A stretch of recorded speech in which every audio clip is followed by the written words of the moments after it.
वीरान हवेली की तरफ वापसी बारिश की तेज बूंदें कार की खिड़कियों पर जोर जोर से टकरा रही थी।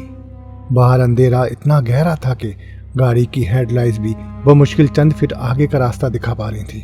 दानियाल ने स्टीयरिंग पर अपनी गिरफ्त सख्त की और साइड मिरर में देखा। पीछे मीलों तक जंगल के अलावा कुछ नहीं था। दानियाल को उस पुराने आबाई कस्बे में आए हुए महज चंद घंटे हुए थे। उसका मकसद अपने मरहूम दादा की वो पुरानी हवेली बेचना था जो पिछले 20 साल से बिल्कुल वीरान पड़ी थी। कस्बे के लोगों ने उससे पहले ही खबरदार किया था, बेटा इस हवेली के करीब मत जाना, वहां सूरज ढलने के बाद साए भी बोलते हैं। लेकिन दानियाल माफूक अल फितरत बातों पर यकीन नहीं करता था और उसे लगता था ये सब किस्से जमीन की कीमत गिराने के लिए फैलाए गए हैं। आखिरकार कार एक जंग आलूदा और भारी लोहे के बड़े दरवाजे के सामने रुकी। दरवाजे पर बैल की कोई निशानी नहीं थी, इसलिए दानियल ने हैंड ब्रेक खींची, छतरी खोली, दरवाजा खोलने के लिए बाहर निकल गया। बारिश इतनी तेज थी कि एक सेकंड में उसके कपड़े भीग गए। जब उसने जंग आलूदा जंजीरों को हटाकर गेट खोला तो हवा में एक अजीब सी सूंधी मिट्टी की बू के साथ साथ किसी मुर्दा चीज की सड़ाहट जैसी बू भी घुल गई। उसने अपने फोन की टॉर्च जलाई, हवेली की तरफ कदम बढ़ाए। 2 मंजिला इमारत जिसके बड़े बड़े शीशे टूट चुके थे और दीवारों पे सियाह बेलें इस तरह फैली हुई थीं जैसे कोई जहरीले सांप लिपटे हों, अंधेरे में किसी अफरियत की तरह खड़ी थी। लकड़ी का पुराना मरकजी दरवाजा बगैर किसी आवाज के खुल गया, जो अपने आप में ही खौफनाक था। अंदर कदम रखते ही बाहर का शोर गायब हो गया और एक कब्र जैसी खामोशी ने घेर लिया। हवा में एक सर्दी थी जो हड्डियों में उतरती हुई महसूस हो रही थी। दानियाल ने दीवार पर हाथ मारा और खुशकिस्मती से पुरानी वायरिंग के बावजूद बिजली का मेन स्विच ऑन करने पर मध्यम जर्द रंग का एक पुराना फानुस जगमगा उठा। उसकी रोशनी इतनी कम थी कि कोनों में गहरे साए और गहरे हो गए। लाउंज में पुराने फर्नीचर पर सफ़ेद चादरें पड़ी थीं जिन पर मोटी धूल जमी थी।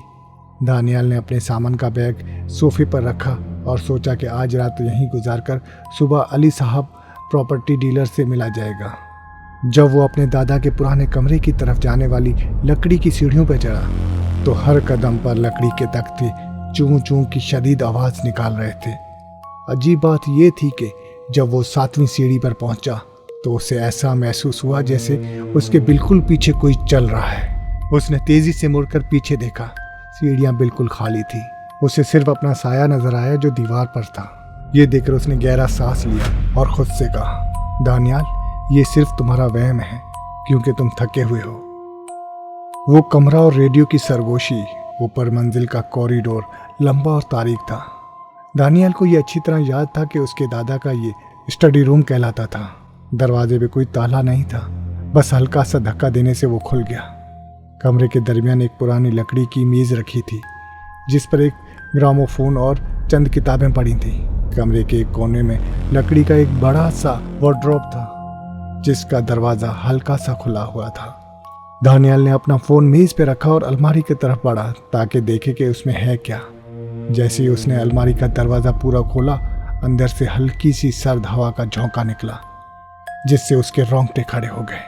अलमारी में उसके दादा के कुछ पुराने कोट लटके हुए थे, लेकिन उनके दरमियान फर्श पर एक पुराना मिट्टी से भरा हुआ आईना रखा था जिस पर कोई धुंधली सी तहरीर लिखी थी, तुमने दरवाजा तो खोल दिया, अब रास्ता बंद करने की कोशिश मत करना। दानियाल ने घबराकर आईने को हटाना चाहा, लेकिन अचानक कमरे के कोने में रखी मेज पर मौजूद एक पुराने रेडियो से गड़गड़ाहट की आवाज आने लगी। रेडियो बंद था, फिर भी उसमें से किसी औरत की सिसकियों की आवाज और फिर एक रूहान से लहजे में लफ्ज उभरे, बाहर मत जाओ, वो अब सीढ़ियों पे आ चुका है। दानियाल का दिल जोर जोर से धड़कने लगा। उसने गुस्से और खौफ के आलम में रेडियो को उठाकर जोर से जमीन पर मारा जिससे उसके टुकड़े टुकड़े हो गए। कमरे में एक लम्हे के लिए गहरी खामोशी छा गई। दानियाल अब मजीद इस हवेली में 1 मिनट भी रुकना नहीं चाहता था। उसने अपना बैग उठाया, फोन को जेब में डाला और तेजी से कमरे से बाहर निकलकर मेन गेट की तरफ जाने वाली सीढ़ियों की तरफ भागा। लेकिन जैसे ही वो नीचे उतरने लगा उसके पैर जम गए। नीचे जमीन पर लाउंज के बीचों बीच एक अजीब सा साया खड़ा था। वो कोई आम साया नहीं था, वो इंसानी शक्ल से हटकर एक लंबा झुका हुआ वजूद था जिसके हाथ जमीन को छू रहे थे और सर छत से टकरा रहा था।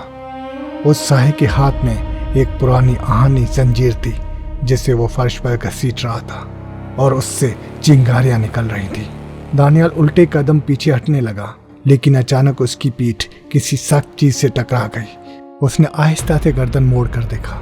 वो पुरानी अलमारी का दरवाजा था जो अब खुद ब खुद खुल चुका था और उसके अंदर रखे उस आईने से कोई हाथ बाहर निकालकर उसके कंधे को छू रहा था।